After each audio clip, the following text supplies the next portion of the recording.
ఆంధ్రప్రదేశ్ ప్రభుత్వం అసెంబ్లీలో బడ్జెట్‌ని ప్రవేశపెట్టింది. ఆర్థిక మంత్రి పయ్యావుల కేశవ్ విద్యా రంగానికి భారీగా కేటాయింపులు చేశారు. తల్లికి వందనం పథకంపై తీపి కబురు చెప్పారు. రాష్ట్రంలో విద్యా వ్యవస్థను చక్కదిద్దే అత్యంత కఠినమైన బాధ్యతను మంత్రి నారా లోకేష్ తన భుజస్కంధాల మీద వేసుకున్నారన్నారు. నేటి బాలలే రేపటి పౌరులనే భావనతో విద్యా వ్యవస్థ ప్రక్షాళనను మొదలుపెట్టారని, రిజల్ట్స్ ఓరియెంటెడ్ ఎడ్యుకేషన్‌పై దృష్టి సారించి ఆర్టిఫిషియల్ ఇంటెలిజెన్స్ వంటి టెక్నాలజీ విషయాలను పాఠ్యాంశాలుగా తీసుకురావడానికి ఆయన చేసిన ప్రయత్నాలతో పిల్లలు ప్రపంచ స్థాయిలో పోటీపడి రాణించడానికి సిద్ధమవుతున్నారన్నారు. ఈ పథకాన్ని మే నెల నుంచి అమలు చేయనున్నట్లు బడ్జెట్ సమావేశంలో ఆర్థిక శాఖ మంత్రి పయ్యావుల కేశవ్ ప్రకటించారు. రాష్ట్రంలో పిల్లలకు విద్య అందించడం తల్లిదండ్రులకు భారం కాకూడదని తమ ప్రభుత్వం బలంగా విశ్వసిస్తోందన్నారు పయ్యావుల కేశవ్.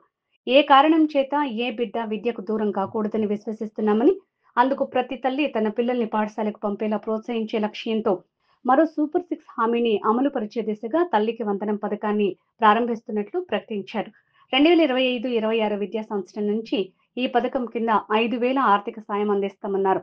ఇంట్లో చదువుకునే ప్రతి విద్యార్థికి తల్లికి వందనం అందించేందుకు కేటాయింపులు చేశామన్నారు. పథకం ప్రభుత్వ, ప్రైవేటు పాఠశాలల్లో 1 నుంచి 12వ తరగతి వరకు చదువుతున్న పిల్లలకు వర్తిస్తుందన్నారు.